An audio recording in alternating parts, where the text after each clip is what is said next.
दोस्तों, मैं अनामिका सिंह स्वागत करती हूँ आप सबका आपके यूट्यूब चैनल नॉलेज कॉर्नर में। फ्रेंड्स, आप सभी को बता दें कि ये जो हमारी टेस्ट सीरीज चल रही है बीपीएससी टीआरई के लिए, ये 6 to 8 ही नहीं, 1 to 5 या फिर आप 9-10 या फिर आप 11-12 किसी की भी तैयारी कर रहे हो, उसमें भी इससे क्वेश्चन देखने को मिलेंगे। और आपका एक भी क्वेश्चन ऐसा नहीं होगा जो हमारी इस सीरीज से बाहर आ जाए। ठीक है, तो आप वीडियो को पूरा देखिएगा, चैनल को ज़्यादा से ज़्यादा लाइक, शेयर और सब्सक्राइब करिएगा। ठीक है, देखते हैं। तो हम देखते हैं ये हमारा हिंदी और इंग्लिश का जो जनरल पेपर है उसकी सीरीज चल रही है। साथ ही साथ इसी चैनल पे आपको ज्योग्राफी, हिस्ट्री, साइंस सभी के वीडियो मिल जाएंगे। तो इसलिए चैनल को ज़्यादा से ज़्यादा शेयर करिए, लाइक करिए और सब्सक्राइब करिए। ठीक है, चलते बढ़ते हैं अपने पहले क्वेश्चन की तरफ। पहला क्वेश्चन है, पहले आप सभी को पता है कि 30 नंबर का हमारा जनरल पेपर आता है, जिसमें से आपको हिंदी और इंग्लिश के मिक्स क्वेश्चन पूछे जाते हैं। 30 नंबर में आपको 9 नंबर लाना रहता है। तो आप अगर हमारी ये पूरे वीडियो जितना भी हम अपलोड करेंगे सब कुछ पूरा वीडियो देख लेंगे तो आप जरूर से बीपीएससी का क्वालिफाइंग पेपर में कभी भी फेल नहीं होंगे, उसको क्वालिफाई कर जाएंगे। ठीक है, पहला क्वेश्चन है, the only child of grandfather, मतलब ग्रैंडफादर जो दादाजी होते हैं उनके इकलौता पिता आपका क्या लगेगा? ग्रैंडफादर के इकलौता पुत्र आपका क्या लगेगा? तो ग्रैंडफादर के जो इकलौते पुत्र हैं वो आपके फादर ही तो लगेंगे, आपके दादाजी के बेटे आपके पिता ही तो लगेंगे। तो इसका सही जवाब हो जाएगा पिता। अंकल क्यों नहीं होगा? अंकल भी हो सकते हैं, लेकिन अंकल इसलिए नहीं होगा क्योंकि यहाँ पे ओनली दिया हुआ है, तो अंकल नहीं होगा। ठीक है, नेक्स्ट क्वेश्चन है, select the most appreciate synonyms of given word, मतलब यहाँ पे आपको वर्ड दिया है ट्रिम्फ। ट्रुम्फ का आपको सिनोनिम्स पूछा है, यानी कि पर्यायवाची पूछा है। क्या ट्रुम्फ का पर्यायवाची फेलियर होगा, विक्ट्री होगा, डिजास्टर होगा? तो उसके पहले आपको ट्रुम्फ का मतलब पता होना चाहिए। ट्रुम्फ का मतलब होता है जीत, जीत यानी विजय। तो इसका जो सिनोनिम्स होगा वो हो जाएगा, फेलियर तो होगा नहीं, फेलियर मतलब फेल होता है।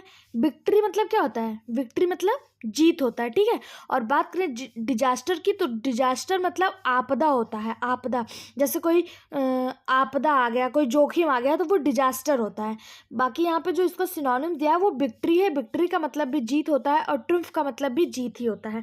कहीं के इसका सिनोनिम्स विन भी होता है, विन, WIN, विन भी होता है। और इसका सिनोनिम जो होता है वो कॉन्स्क्वेंट भी होता है, बिन। एक मिनट मैं यहाँ लिख देती हूँ, बिन। बिन बिन मतलब भी जीत होता है, और कॉन्क्वेस्ट मतलब भी जीत होता है, EST कॉन्क्वेस्ट मतलब भी जीत होता है। ठीक है, फिर दिया which is not a stationery item, इसमें से पूछा कौन सा स्टेशनरी आइटम नहीं है। क्या वो बुक है, बाइसिकल है, नोटपैड है? तो आप सभी को पता है स्टेशनरी आइटम वो होते हैं जिसको हम पढ़ने लिखने में यूज करते हैं। तो बुक हमारा स्टेशनरी आइटम है, बाइसिकल हमारा स्टेशनरी आइटम नहीं है, तो यहाँ पे नोट दिया हुआ है, तो यही आपका सही जवाब हो जाएगा। जबकि नोट हमारा स्टेशनरी आइटम है, तो इसका सही जवाब हो जाएगा ऑप्शन बी, यानी कि bicycle is a not a stationery item. Next question दिया है, select the option that can be use a word one word substitution. आपको यहाँ पे एक फ्रेज दिया हुआ है, इसका पूछा है कि वन वर्ड सब्स्टिट्यूशन क्या होगा। अ रिमार्क दैट एक्सप्रेस अप्रूवल और एडमायरेशन। तो इसका जो वन वर्ड सब्स्टिट्यूशन होगा, यहाँ पे पूछा कि आप किसी को रिमार्क कब देंगे, किसी चीज़ के लिए आप मतलब एक्सप्रेस अप्रूवल, मतलब आप उसको एडमायर कब करेंगे, कैसे देंगे आप उसको एडमायर कैसे करेंगे? कॉम्प्लीमेंट देंगे ना, कॉम्प्लीमेंट देंगे तभी तो आप किसी चीज़ को एडमायर करेंगे। कोई अच्छा कार्य कर रहा है तो उसको कम्प्लीमेंट देंगे तभी तो उसको एडमायर करेंगे। देखिए यहाँ पे कम्प्लीमेंट और कम्प्लीमेंट दो वर्ड दिए हुए हैं, BA और C, तो आपको उसके लिए कम्प्लीमेंट की स्पेलिंग आना जरूरी है। अगर आपको कम्प्लीमेंट पता भी है कि किसी को अप्रूव या एडमायर करने के लिए कम्प्लीमेंट देना होता है, तो आपको पता होना चाहिए कम्प्लीमेंट की स्पेलिंग, क्योंकि यहाँ पे आपको कंफ्यूज करने के लिए EM भी दिया हुआ है। तो ये जो कॉम्प्लीमेंट है COMPLEMENT, इसका मतलब होता है पूरक, इसका जो अर्थ होता है वो होता है पूरक। तो ये नहीं होगा, आपका ऑप्शन ए सही होगा, कम्प्लीमेंट, जिसका मतलब होता है अभिनंदन या शुभकामना। कोई अच्छा कार्य कर रहा है तो उसको एडमायर करने के लिए आप उसको कॉम्प्लीमेंट देंगे, शुभकामनाएं देंगे। ठीक है, नेक्स्ट क्वेश्चन है, how many days are in a week. ये बहुत सिंपल सा क्वेश्चन है कि एक सप्ताह में कितने दिन होते हैं। तो आप सभी को पता है कि एक सप्ताह में 7 डेज होते हैं, तो ऑप्शन बी इसका सही जवाब है। फिर देखिए यहाँ पे आपको फिल करना है, वर्ड फिल करने के लिए दिया हुआ है, एक सेंटेंस दिया उसको कंप्लीट करने को कहा है। सेंटेंस क्या है? Vinny had finished cooking when the visitor, मतलब विजिटर के यहाँ पे क्या भरें कि विजिटर के आने से पहले बिनी अपना जो कुकिंग है, जो भोजन बना रही थी, वो कंप्लीट कर चुकी थी। तो देखिए विजिटर के आने से पहले यानी कि विजिटर के इंटर करने से पहले बिनी जो है वो अपना भोजन बना चुकी थी। तो यहाँ पे देखिए इंटरिंग है, वेयर इंटरिंग है, इंटर्ड है। तो देखिए आपको यहाँ पे दिख रहा है वर्ड हैड फिनिश्ड। तो हैड किसका हेल्पिंग वर्ब है? हैड जो होता है ये आपका पास्ट परफेक्ट टेंस का होता है। तो पास्ट परफेक्ट टेंस अगर एक क्लॉज दिया हुआ है पास्ट परफेक्ट टेंस में, तो दूसरा क्लॉज आपका पास्ट इंडिफिनिट में आएगा। तो पास्ट इंडिफिनिट में आपको यहाँ पे कौन सा वर्ड दिख रहा है? पास्ट, अगर पास्ट परफेक्ट में दिया है तो दूसरा क्लॉज आपका आता है पास्ट इंडिफिनिट में। तो इंटर्ड जो है ये पास्ट इंडिफिनिट में आएगा। तो यहाँ पे सही जवाब हो जाएगा option C, entered. Okay, next question है चूज द करेक्ट स्पेलिंग। यहाँ पे नेसेसरी की 3 स्पेलिंग दी हुई है और इसमें से आपको करेक्ट स्पेलिंग सिलेक्ट करना है।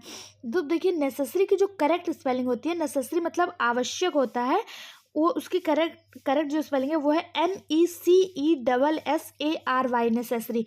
ऑप्शन ए इसमें सही जवाब है। ठीक है, नेक्स्ट क्वेश्चन आपका है select the antonyms of the given word. एक वर्ड दिया है वेन, VAIN, वेन। इसका एंटोनिम्स आपको सिलेक्ट करना है। इसका एंटोनिम्स क्या होगा? तो पहले उसके लिए हमें वेन का मतलब पता होना चाहिए, तब हम उसका विलोम बता सकते हैं। तो वेन का जो अर्थ होता है वो होता है व्यर्थ या बेकार, वेन का अर्थ होता है। तो उसका एंटोनिम्स मतलब कुछ अच्छा होना चाहिए। उसका जो एंटोनिम्स होगा उसका अपोजिट ही तो होगा, उसका विलोम बताना है आपको। तो वेन मतलब बेकार होता है, तो उसका एंटोनिम्स क्या होगा? एंटोनिम्स पूछा, सिनोनिम्स पूछा है। तो इसका जो सिनोनिम्स होगा, वेन मतलब बेकार होता है, तो यहाँ पे ऐसी चीज़ बतानी है जिसका भी मतलब बेकार हो। तो बेनिफिशियल तो हमारे लिए ये बेकार नहीं होगा। बेनिफिशियल यानी लाभदायक, यूजफुल यानी कि जिसको हम प्रयोग कर सकें, ये भी बेकार नहीं होगा। यूजलेस वर्ड जो है इसका मतलब भी बेकार ही होता है, व्यर्थ या बेकार होता है। यूजलेस हो गया, वर्थलेस हो गया, इसका मतलब भी बेकार होता है। तो इसका सिनोनिम्स क्या हो जाएगा? यूजलेस। अगर यहाँ पे वर्थलेस दिया होता तो भी इसका सही सिनोनिम्स होता वर्थलेस, क्योंकि वर्थलेस मतलब भी बेकार ही होता है। ठीक है, अब देखिए ये हिंदी में आपको एक पैराग्राफ दिया हुआ है, इसी पैराग्राफ को पढ़ के आपको इसका अर्थ निकालना है। ठीक है, तो देखिए आपको पैराग्राफ पढ़ने की जरूरत नहीं है, आप पहले क्वेश्चन देख लीजिए, फिर आप देखिए कि उस पैराग्राफ से वर्ड कहाँ पे दिए हुए हैं। तो देखिए पहला जो क्वेश्चन दिया हुआ वो दिया हुआ है वर्ष 2050 तक विश्व की जनसंख्या लगभग कितनी हो जाएगी। तो यहाँ पे देख लीजिए 2050 कहाँ दिया हुआ है। तो ये देखिए आपको यहाँ पे 2050 दिखाई दे रहा है। तो 2050 तक विश्व की जनसंख्या 10 अरब हो जाएगी। तो ऑप्शन में देखिए 10 अरब दिया हुआ है, तो देखिए यहाँ पे ऑप्शन ए में ही 10 अरब दिया हुआ है। तो 2050 तक विश्व की जनसंख्या 10 अरब हो जाएगी। इस तरह से ना टाइम वेस्ट नहीं होता। अगर हम पूरा पैराग्राफ पढ़ेंगे, पता नहीं इससे 1 क्वेश्चन दे दे, 2 क्वेश्चन दे दे, कभी कभी 5 क्वेश्चन भी देखने को मिल जाता, 3 क्वेश्चन भी। तो हमको पूरा पैराग्राफ पढ़ के टाइम वेस्ट नहीं करना, हमको अपनी टाइम सेविंग करने के लिए हम क्वेश्चन देखेंगे और उस क्वेश्चन का जो इम्पॉर्टेंट पॉइंट, जैसे कुछ वर्ड होते हैं, कीवर्ड होते हैं, उसको हम पैराग्राफ में खोज के उसके आंसर को मार्क कर लेंगे। ठीक है, फिर देखिए एरोपोनिक्स खेती के संबंध में कौन सा कथन सही है। अब आप पैराग्राफ में देखिए कि एरोपोनिक्स खेती कहाँ दिया हुआ है। तो देखिए यहाँ पे दिया हुआ है एरोपोनिक्स खेती की वह तकनीक है जो कोहरे और वायु युक्त वातावरण में पौधे उगाए जाते हैं, उन्हें मिट्टी पानी और क्या दिया, मिट्टी पानी और सूरज की रोशनी की ज़रूरत नहीं होती है। तो आप देख लीजिए यहाँ पे आपको दिया हुआ है कि इन्हें मिट्टी पानी और सूरज की रोशनी की ज़रूरत नहीं होती। ऑप्शन सी में ये बिल्कुल सही हो जाएगा। पानी की ज़रूरत होती है? नहीं होती है। सूरज की रोशनी की ज़रूरत होती है? नहीं होती है। इनके मिट्टी पानी और सूरज की रोशनी की ज़रूरत नहीं होती है। तो ऑप्शन सी इसका सही जवाब हो जाएगा। दूसरा दिया है एरोपोनिक्स फॉर्म की उत्पादकता पारंपरिक खेती की तुलना में कितना गुना अधिक होता है। तो आप देख लीजिए यहाँ पे, देखिए यहाँ पे आपको साफ दिखाई दे रहा है कि इसकी उत्पादकता पारंपरिक खेती की तुलना में 70 गुना अधिक होता है। अब ऑप्शन में आप 70 देख लीजिए, देखिए 10 गुना नहीं, 250 गुना नहीं, 70 गुना। ठीक है, 70 गुना अधिक होता है। अब देखिए इस पैराग्राफ से आपको 3 ही क्वेश्चन देखने को मिले। आप पैराग्राफ पढ़ते फिर उसमें से क्वेश्चन खोजते तो आपका बहुत टाइम बेकार होता। इस तरह से आपका टाइम सेविंग हो जाएगा। ठीक है, अब देखिए हिंदी के और भी क्वेश्चन है। अब देखिए यहाँ पे आपसे पूछा है कि कर्तरी का तद्भव रूप क्या होगा। कैची, कचहरी, करतब। तो देखिए कर्तरी जो होता है ये तत्सम वर्ड है। तत्सम और तद्भव क्या होता है? तत्सम वर्ड संस्कृत से बिलोंग करते हैं और तद्भव जो होता है उसका हिंदी रूप होता है, ठीक है। तो कर्तरी जो है इसका जो तद्भव होगा वो होगा कैची। ऑप्शन ए इसका सही जवाब है। कैची का तद्भव रूप कर्तरी होता है। बात करें कचहरी, तो कचहरी हिंदी वर्ड है, हम लोग आम भाषा में यूज करते हैं। तद्भव वही होता है जिसे हम जनरल लैंग्वेज में यूज करते हैं, जैसे कैची हम बोलते हैं लेकिन कर्तरी बोलते हुए आपने किसी को नहीं सुना होगा। तो जो हम जनरल भाषा में यूज नहीं करते हैं उसे तत्सम कहा जाता है, और जो हम जनरल लैंग्वेज में यूज करते हैं वो तद्भव रूप होता है, ठीक है। कचहरी का क्या हो जाएगा? कृतकरी, ठीक है। और करतब का करतो हो जाएगा, करतो। तो इसका सही जवाब हो जाएगा ऑप्शन ए। नेक्स्ट क्वेश्चन है उपचार शब्द में कौन सा उपसर्ग है? तो इसका पहले संधि विच्छेद कर लीजिए। उप प्लस चार, तो आपको पता है कि आगे का जो वर्ड होता है वो उपसर्ग होता है और पीछे के वर्ड को प्रत्यय कहते हैं। तो उपचार का उपसर्ग क्या हो जाएगा? उप, ठीक है। उप इसका उपसर्ग हो जाएगा। नेक्स्ट दिया कौन सी भाषा भारतीय संविधान के अष्टम अनुसूची में शामिल नहीं है? क्या वो तुलु है, तेलुगु है, हिंदी है, उपयुक्त में से एक से अधिक कि कोई नहीं? तो आप सभी को पता है तेलुगु और हिंदी हमारे भारतीय संविधान की 8वीं अनुसूची में 22 भाषाएं हैं जिसमें तेलुगु और हिंदी भी शामिल है, लेकिन तुलु का कहीं भी उल्लेख नहीं किया गया है। तो यही हमारा सही जवाब हो जाएगा ऑप्शन ए। तुलु जो है वो भारतीय संविधान की अष्टम अनुसूची में शामिल भाषा नहीं है, ठीक है। तेलुगु हिंदी ये भारतीय संविधान की 8वीं जो अनुसूची है उसमें शामिल है। वर्तमान में इसमें कितनी भाषाएं हैं? तो इसमें 22 भाषाएं हैं और ये हमारे भाग 17 में है, ठीक है। नेक्स्ट क्वेश्चन है करुणामय शब्द में कौन सा प्रत्यय है? करुणामय, तो देखिए इसका भी पहले संधि विच्छेद कर लीजिए। करुणा प्लस मय, तो इसमें प्रत्यय पूछा। अभी हमने क्या बताया था? उपसर्ग आगे का, प्रत्यय पीछे का। उप, देखिए उप, ऊ पहले आता है, हिंदी वर्णमाला में भी ऊ पहले आता है और पा बाद में आता है। तो यहीं से आपको अनुमान हो जाएगा कि उपसर्ग आगे का रहता है और प्रत्यय जो रहता है वो पीछे का रहता है, ठीक है। तो आप कंफ्यूज नहीं होंगे, ऊ जो है वो हिंदी वर्णमाला में भी आगे आता है। तो देखिए आपको प्रत्यय पूछा है, तो करुणा और मय, प्रत्यय क्या हो जाएगा? मय। करुणामय में प्रत्यय मय हो जाएगा, ठीक है। फिर यह रागी शब्द का तद्भव रूप क्या है? रागी आपको एक तत्सम वर्ड दिया, इसका तद्भव पूछा है, तो इसका तद्भव हो जाएगा रानी। रोना किसका होता है? रोना का जो होता है वो रुदन होता है। रोना का तत्सम क्या होता है? रुदन होता है। और रात्रि की रात्रि होती है, ठीक है। रात्रि, ये रात्रि गलत लिखा है, रात्रि ऐसे होती है, रात्रि छोटी ई की मात्रा होती है। तो इसका सही जवाब हो जाएगा ऑप्शन ए। फिर दिया है जो कहा ना जा सके, इस वाक्यांश के लिए सही शब्द कौन सा होगा? जो कहा ना जा सके, अविश्वसनीय नहीं, जिस पर विश्वास ना किया जा सके वो अविश्वसनीय होगा। आकथनीय, तो हाँ ये बिल्कुल सही है, ऑप्शन बी, जो कहा ना जा सके आकथनीय, ठीक है। फिर दिया हुआ है पुस्तक मेज पर है, इस वाक्यांश का कारक है। अब इसमें कारक पूछा है, आप सभी को याद होगा एक फ्रेज जो होता है कर्ता ने कर्म को कर से संप्रदान के लिए अपादान से अलग होकर अधिकरण मी पे पर, तो ये पर दिया हुआ है ना, पुस्तक मेज पर, तो पर क्या होता है? अधिकरण होता है। तो ऑप्शन ए इसका सही जवाब हो जाएगा। फिर दिया है सच्चे देशभक्त सदा अभिनंदनीय होते हैं, इस वाक्य में सच्चे किस प्रकार का विशेषण है? सच्चे क्या है? तो सच्चे क्या है? इसका गुण वाक्य बता, इसका गुण बता रहा है ना, इसका गुण की विशेषता बता रही कि ये सच्चा है, तो गुणवाचक हो जाएगा। इसकी गुण ही तो बता रहा है, इसकी गुण की विशेषता बता रहा है ना सच्चा, तो ये गुणवाचक हो जाएगा। परिणामवाचक क्या होता है? जैसे आप बोल रहे हैं आधा लीटर तेल, आधा किलो गेहूं, तो ये सब परिणामवाचक है, इसका तौल भार किया जा सकता है परिणामवाचक का। संख्यावाचक क्या हो जाएगा? जैसे 9-10 बच्चे, वे हॉस्पिटल में 13 लोग एडमिट हैं, तो ये संख्यावाचक हो जाएगा, जहाँ पे आपको संख्या देखने को मिल जाएगी। लेकिन यहाँ पे सच्चा क्या है? देशभक्त की विशेषता बता रहा है ना कि ये सच्चा देशभक्त है, तो यहाँ पे गुणवाचक हो जाएगा, ठीक। नेक्स्ट क्वेश्चन दिया सही वर्तनी वाला शब्द कौन सा है? यहाँ पर देखिए दावानल आपको लिखना। दावानल मतलब क्या होता है? दावानल मतलब होता है जंगल की आग, तो इसका सही मतलब वर्तनी क्या है? तो दवानल नहीं, दवानल नहीं होता है, दाबानल, बा नहीं होता, वाह होता है, तो ये बी, ऑप्शन बी इसका सही जवाब हो जाएगा, दावानल, ठीक है। नेक्स्ट क्वेश्चन है इनमें स्त्रीलिंग शब्द कौन सा है? स्त्रीलिंग शब्द आपको चेतना, ज्ञान, अनुभव, तो इसमें स्त्रीलिंग कौन सा है?